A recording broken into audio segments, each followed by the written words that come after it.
as I've heard, Roy Shire allegedly did some sort of an interview where he quote unquote broke kayfabe. Is that right? Look, I mean, there was a time, I think, when Roy was done, where he was, I'll burn it down. Yeah, there were guys, but this is what's funny, man. Roy Shire did a thing where he broke kayfabe and he exposed the business. Let's not forget one of the. I mean, there was guys. It's happened throughout history where guys have exposed the business, if you will, and it's hot for a week or two, and then it just disappears because people want to be entertained. Yeah, Roy did an interview with the newspaper and exposed LA the business. Times, right? Yeah. Okay, great. So did Ron Starr. People forget the first promoter, to my knowledge, and there probably were others, but the first promoter to, quote, expose the business and go to a athletic commission was Verne Gagne. Verne went to the athletic commission and says, hey, guys, we're not a sport. This is a work. We're working here. Why are you supervising us and trying to tell us what to do and take taxes from us like we're a real sport? We're not a sport. We're entertainment. This is a work. This is an exhibition. So when everybody would get hot about, oh my God, the WWE, they exposed the business with the New Jersey and New York Athletic Commission. Man, we learned that from Verne. Verne did it. Verne got it done first. And I'm not knocking him because to me, that's smart business. That was the right thing to do. But Verne always gets a pass because he ran his as a real legitimate thing. No, he didn't.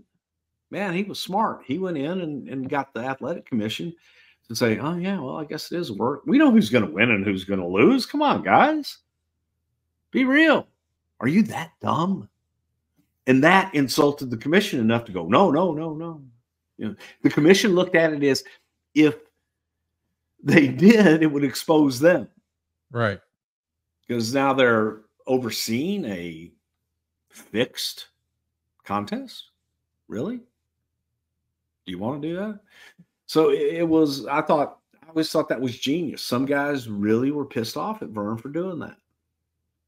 I remembered hearing about it, and as much as we bitched about the commission in Texas, they took 5%, man, 5% off the top, went to the Wrestling and Boxing Athletic Commission.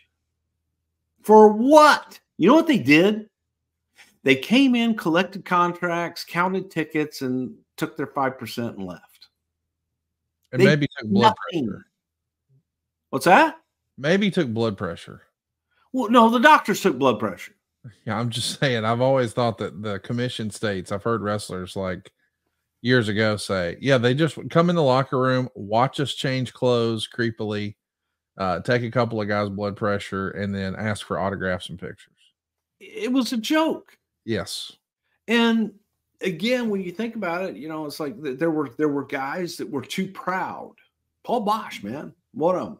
Not going to ever admit that this is not on the up and up. Right. It would destroy the business. But then bitch about the 5%. And bitch internally about how, well, we're a work business. And to me, it was like every time, Ron Starr did a expose, kind of like Roy Shire's did but it got national. AP picked it up and it went all over the place, more so than any others had at that point. And boy, everybody was like, Ron Starr's done in this business. He's never going to work again. By God, if we see him, we're going to kill him. 6 months later, he's main event in LA. Right. So, it's like, oh my God, I'm as a kid listening to this from the outside, not really even understanding it, but just thinking like, this is crazy. And once you get into it and understand it and see the inner workings of it, it's ludicrous.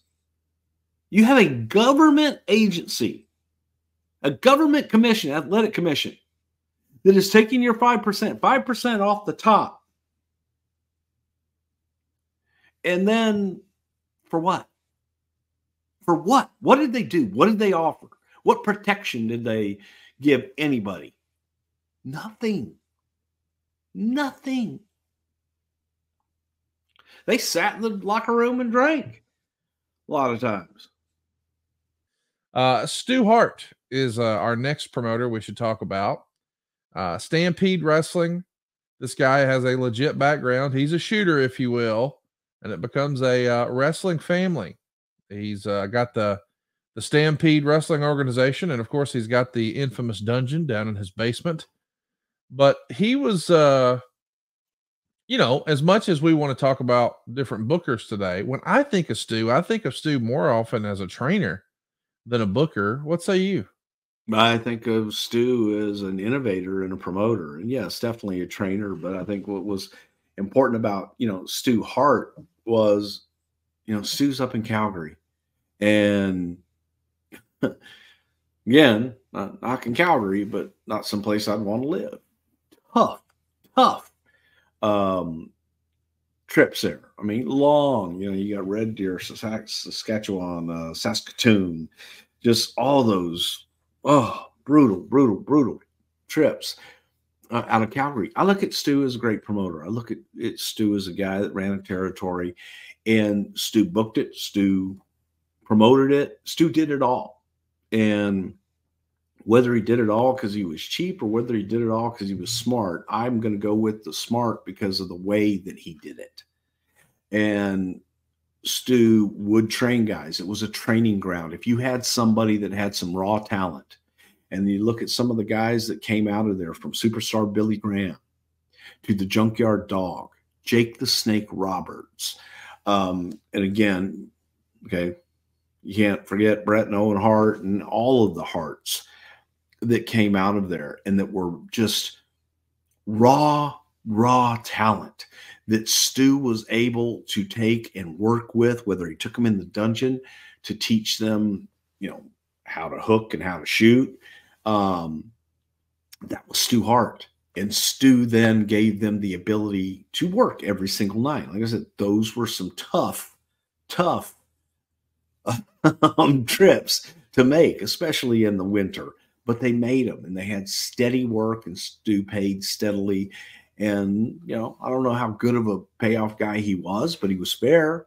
And guys kept coming back, and they kept coming back because they knew that if you could go to Calgary and make it, again, it was a place that Stu had connections everywhere.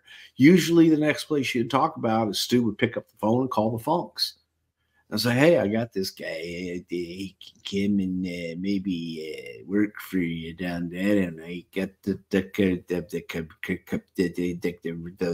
charisma.